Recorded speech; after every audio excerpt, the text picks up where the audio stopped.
দেশের অন্যতম দুই গণমাধ্যম প্রতিষ্ঠান প্রথম আলো ও ডেইলি স্টারের অফিসে ভাঙচুর ও অগ্নিসংযোগের পর প্রকাশিত হয়নি পত্রিকা দুটি।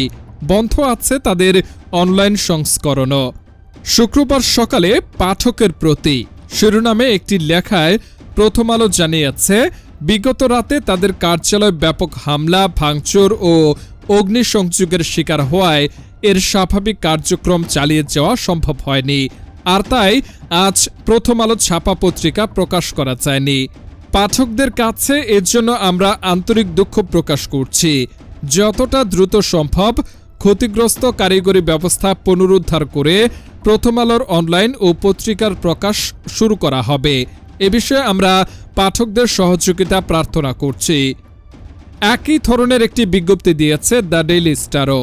পত্রিকাটির অনলাইন সংস্করণে দেওয়া সেই বিজ্ঞপ্তিতে লেখা হয়েছে, আগের রাতে পত্রিকাটির অফিসে ভাঙচুর ও অগ্নিসংযোগের পর সাময়িক সময়ের জন্য ডেইলি স্টারের প্রকাশনা ব্যাহত হচ্ছে।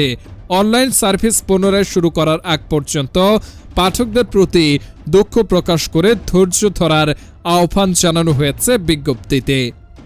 উল্লেখ্য, ইনকিলাব মঞ্চের মুখপাত্র শরীফ ওসমান হাদির মৃত্যুর সংবাদ ছড়িয়ে পড়ার পর একদল লোক শাহবাগ থেকে মিছিল নিয়ে বৃহস্পতিবার দিবাগত রাত 12:15টার দিকে এই হামলা চালায়।